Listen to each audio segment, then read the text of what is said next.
Hello, friends. Good evening.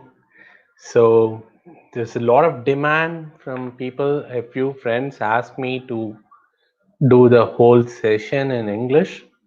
In the evening, I did this session in Tamil. So, this session is for those people who understand English better. So, let me wait for a few people to come to begin the session.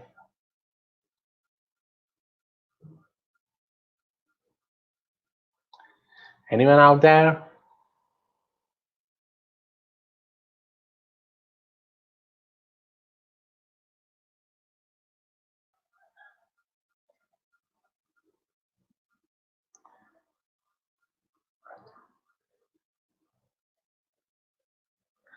Hello. So, are you able to hear me? Just a small check on audio and visuals before I start the session. Maybe I think I'll wait for a couple of minutes before I start the session. So how about five people? Yeah, okay. That's how much I expected because it's a last minute decision to do the whole session in English. So who are the people there? Can you put a few comments so that I know who are there in the session today? What, guys?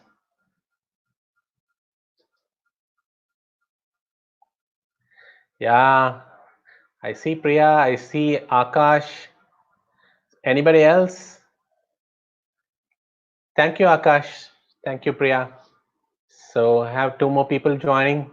Maybe I'll wait for one more minute, one last minute before I start the session. It's already 8:02. So at 8:03, we'll start the session.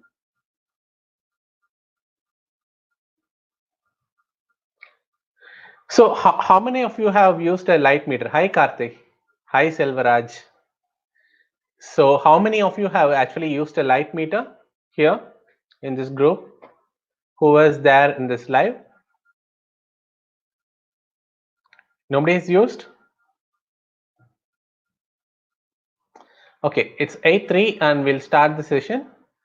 So today's session is on measuring light.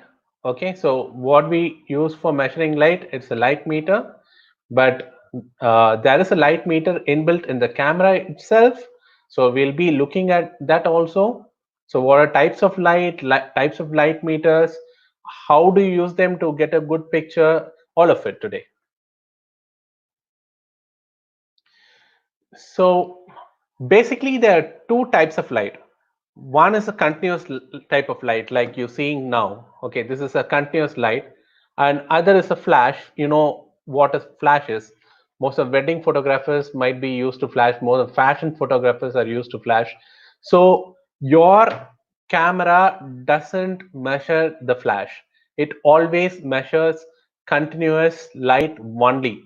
Okay, to measure a flash, you might need something called a flash meter, something like this. So I have a L758DR.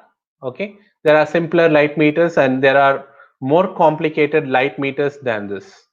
So this is a light meter I use for measuring flash, and this can measure both direct light and reflected light. So when it measures direct light, you call it as an incident light meter. When it measures reflected light, you call it a reflected light meter. So whatever you have in your camera is actually a reflected light meter, and it cannot measure the flash. It only measures continuous light. So yeah, I was telling about this. Incident light meters are light meters which directly measure the light. They don't allow the light to be reflected by a subject and then be measured. Okay. For example, your camera's light meter is the best example. The camera's light meter is a reflected light meter, and even in a light meter like this, if you use a spot meter like this, it is a reflected light meter. So the basically what the reflected light meter does is it allows the light to fall on the subject the light bounces back and the unit measures the amount of light which has bounced back, not the amount of light which has actually hit the subject. In incident light meter, it directly measures the amount of light which has hit the subject. So all meters, irrespective of whether it's a incident light meter or a reflected light meter, it always measures something called the 18% gray. So if you look here in this chart, you have black on white on either side, and in between what you call is the 18% gray. This is a video chart and it looks like this. There are charts available in the market which will only have 18% gray. So you can use those charts if you want to calibrate and see how your camera actually measures. So there is something called a lumisphere in all these light meters. Okay, this is the lumisphere. Now it is retracted inside.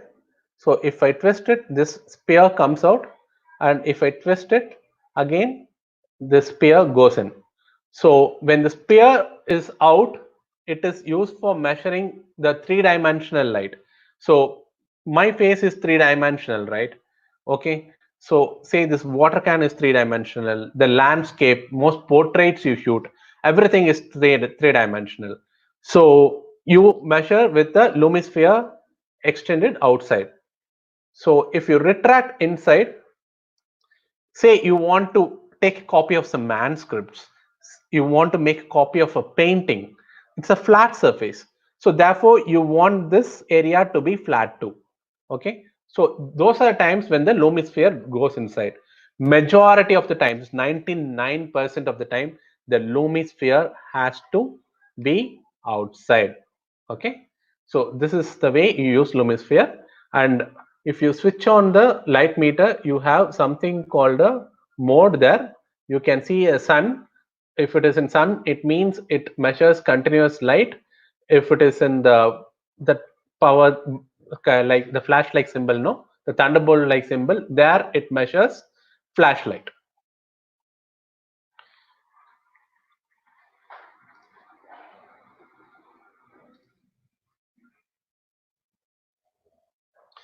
Next, coming to mixed life conditions.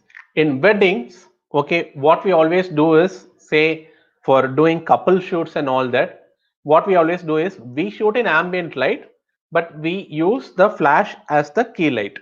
So there you should be measuring both the lights. Okay, your ambient light, of course, you can measure with your camera and then decide where are the shadow regions and then fill those shadow regions with the flashlight. Okay, the other way of looking at things is use a light meter which can measure both. Put put the light meter in this mode. Okay, so when you measure it, it gives how much of it is flash. In this particular case, it shows 70% as the flash. That means only 30% is ambient light. Say you are increasing the flash power to a higher extent, this 70 becomes 80, 90, and so on. So what will happen to the background? The background will be having some ambient light, so that will go lower and lower and it gets darker and darker. So if you want it darker, you increase this percentage, the background, for example, and if you want it brighter, you decrease this percentage. So if you look at this example, there's an ambient light reading is around 3.5 f 3.5, and the measured flash reading is around 6.3 or something like that. Therefore it has given 70% for the flash. So this is the way you balance out light between flash and continuous light. So in case of reflected light, all cameras use reflected light, I told already, and all reflected light meters, irrespective of what it is always calibrated to something called the 18% gray. So it is what you see here. Can you see there's a white, there's a black, and in between there's a gray. It's the 18% gray, and there are charts which will only show 18% gray. So in this case, okay, if so, it is calibrated to 18% gray, and I'm exposing a subject which is predominantly white, say a white cat, and I'm taking a spot meter on a white cat, okay, the camera is going to think the cat is gray, but there's more light, therefore I should underexpose. So therefore your white cat becomes a gray cat.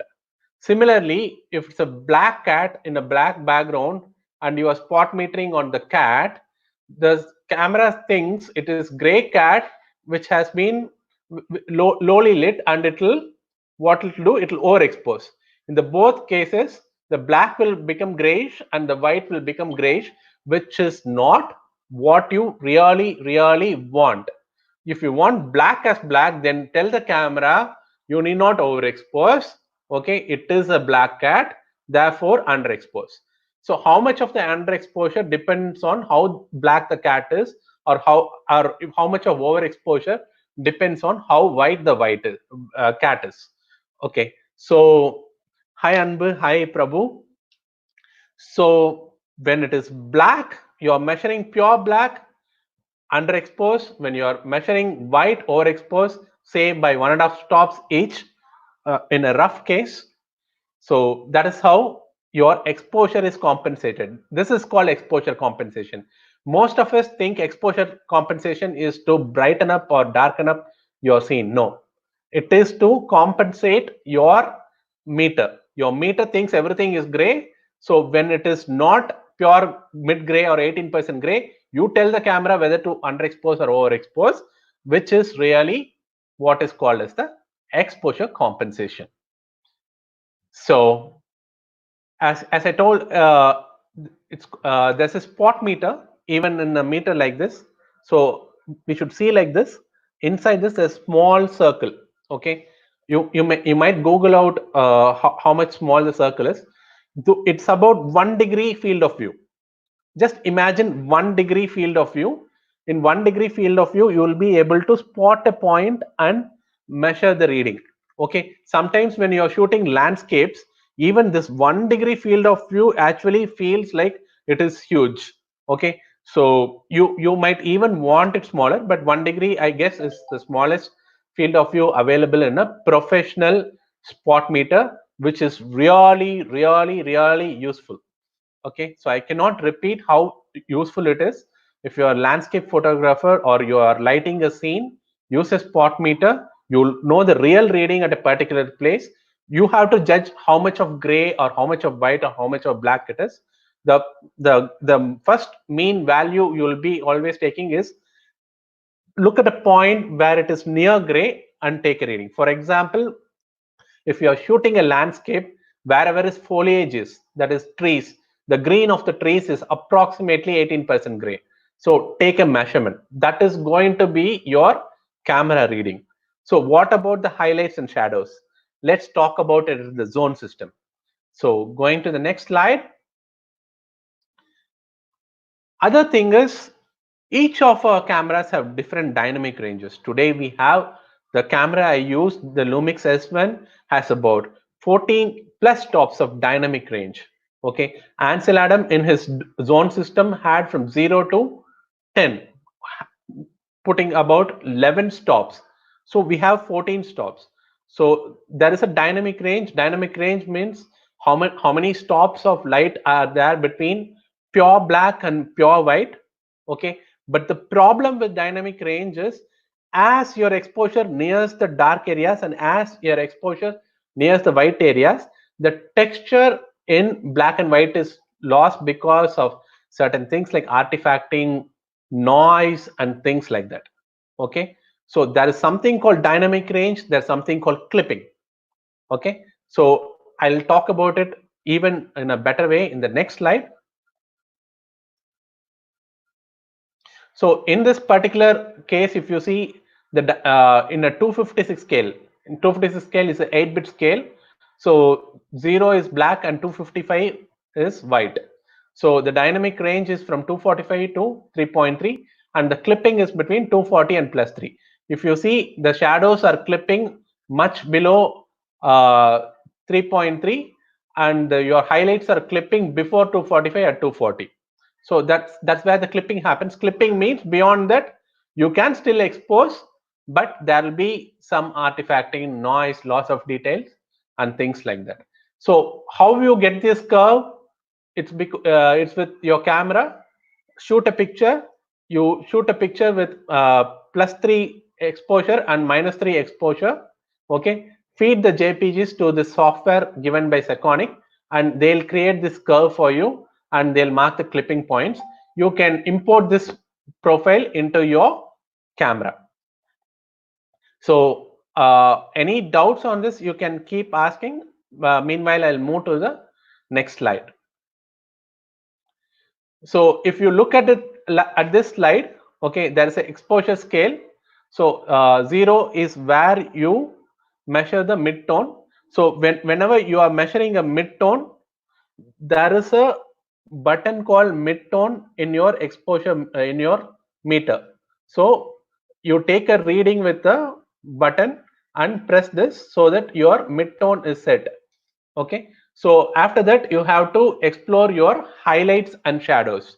So what happens is, so after setting the mid-tone, you probably say in a landscape you're looking at the points near a sun, which is the highlights, and a dark part of the foliage where you still need details.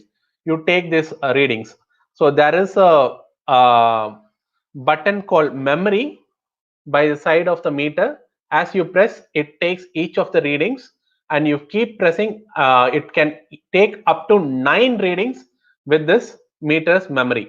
So all these 9 readings will be listed in this exposure scale. If it is within the clipping zone, then no problem. If it is away from the clipping zone, then these small triangles will blink slowly. If it is outside the dynamic range, then these triangles will be blinking faster. See, this could be different in some other meters, but Seconic is probably the most commonly used meter, and if you are buying from the market, also probably you will be buying Seconic meters, and this is the way it works. Now you have light meters with better systems like good LCDs and stuff like that, so you are able to see even more details, and probably even a log curve can be measured. So this is the way you can input your camera's dynamic range to your light meter. So now after profiling your camera, your meter knows the dynamic range of your camera, and as you take the spot meter readings from the field, you can actually see whether it is within the dynamic range. So if you see here, you need not even shoot with the camera to see if there is going to be clipping or not. So next, going to the next slide. I feel after learning about metering, this is probably one of the most important systems that you should learn. It's called the zone system. It was invented by the great photographer Ansel Adams, who is considered the father of landscape photography. He shot all of his life in film. Okay, so his zone is numbered from 0 to 10, that is 11 zones, 5 being the 18% gray. So that's the reading every meter, every camera meter measures. So that's where you start your metering from. 5 is 18% gray, 0 is pure black, it's just black, no texture, no details. 10 is pure white, no texture, no details, nothing. And at 1 you have slight tonality but no detail. Similarly, at 9 in highlights you have little detail. Maybe things like snow and all those things fall in this bracket. From 2 onwards you start getting details in the shadows, and similarly on 8 in the highlights you start getting details. Probably these are the bright surfaces in a lit scene.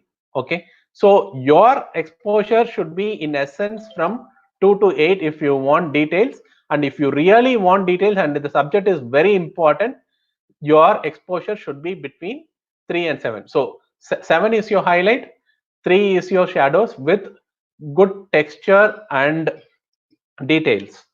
Okay, so your foliage, everything could be between 5 and 4. Okay, 6 could be something lighter like a rock and things like that.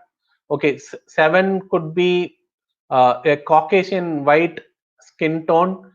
So a darker skin tone could be between 6 and 7. So this is how zone system works. Okay, if you really ask me how it works, take the example of a landscape photograph. Okay, this picture itself was shot by Ansel Adams. So just imagine yourself in this position. You are on top of a mountain.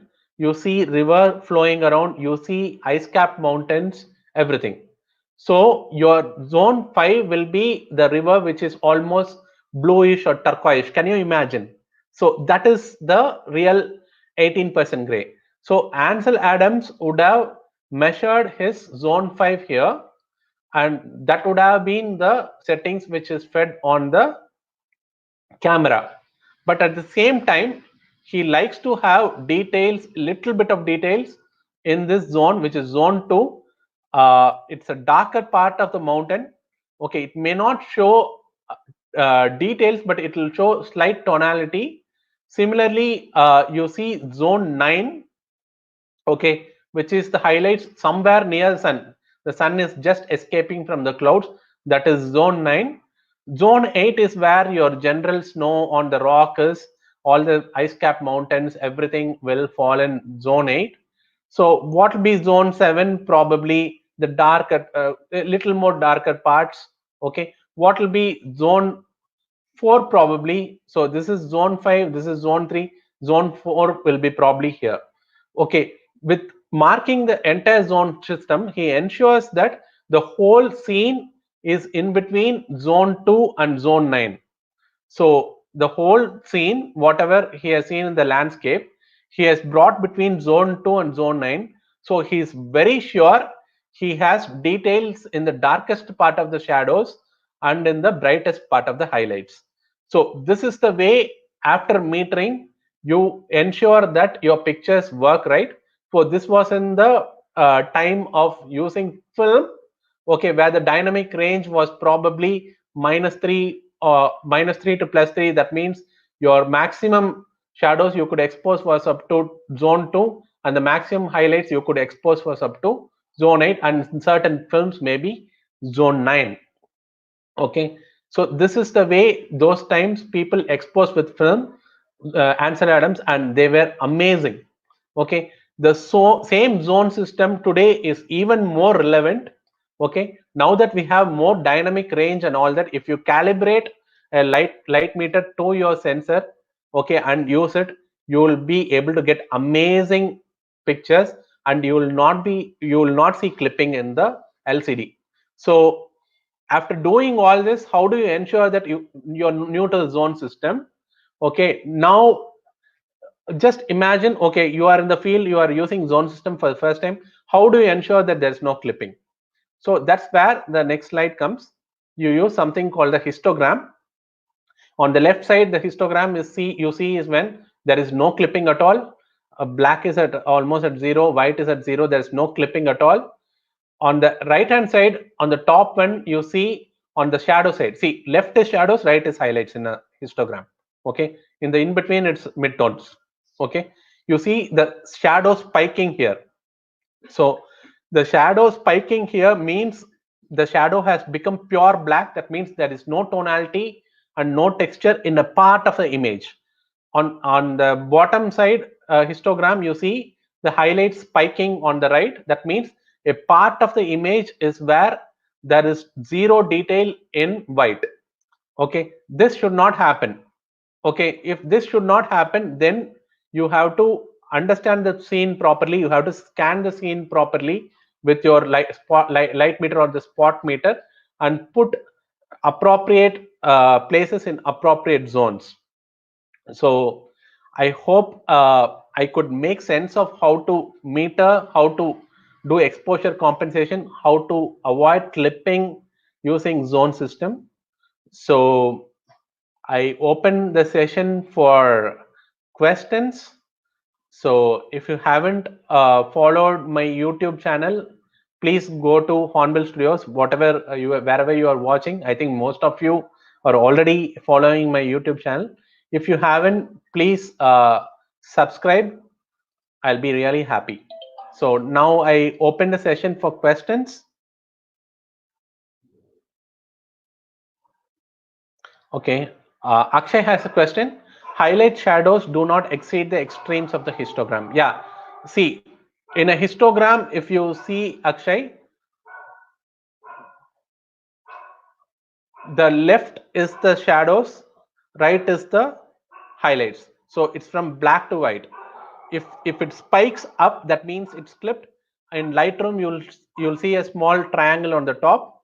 If you are reading with the camera, you can still identify clipping by that spike on the left hand side for shadows and the spike on the right hand side for highlights. So any questions?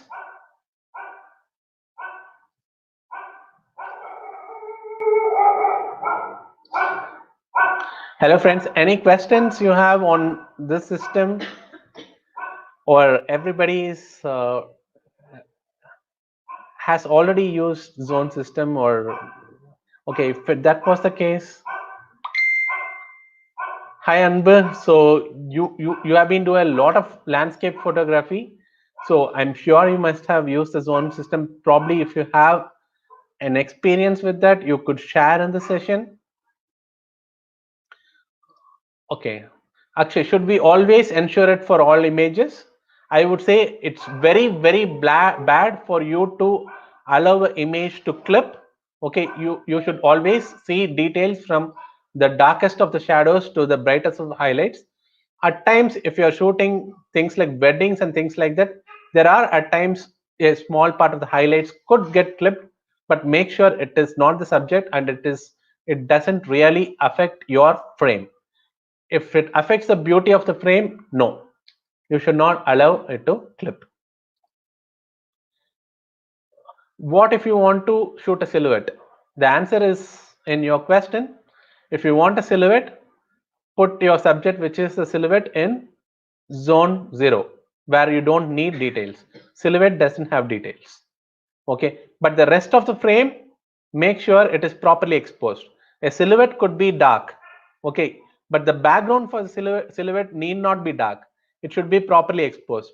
The midtone should be in zone 5, the highlight should be in zone 8 probably, and that's the way you get a more attractive picture. So the session is still open for questions. So any more questions, friends? There are few people who requested the whole session in English, so therefore I repeated this session in English. So any questions, please? And spot meter you also have in your camera. It may not be a 1 degree spot meter. The field of coverage may be a little higher, but I would still tell you, you can use your spot meter as much as possible. But if you use a spot meter, you should understand the zones. You should understand where you're metering. If you're metering from middle gray, it's the right reading. If you're going to meter in shadows, you should have appropriate exposure compensation. So that is very important. So if there aren't any questions, I think we can end the session. So what do you feel?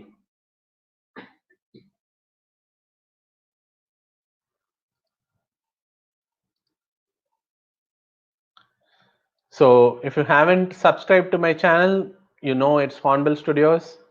I'm going to come up with more exciting content. So it's the corona times, the lockout times. I don't have anything better to do now. So I'll add more value. If you have, leave something in your comments or in your inbox. I'll definitely clarify that, or I'll try to do a video. Thank you, Akshay. Thank you, Prabhu. Thank you, Anbu. Thank you, Karthi. Thank you, Priya. So let me close the session then. Thank you. Bye.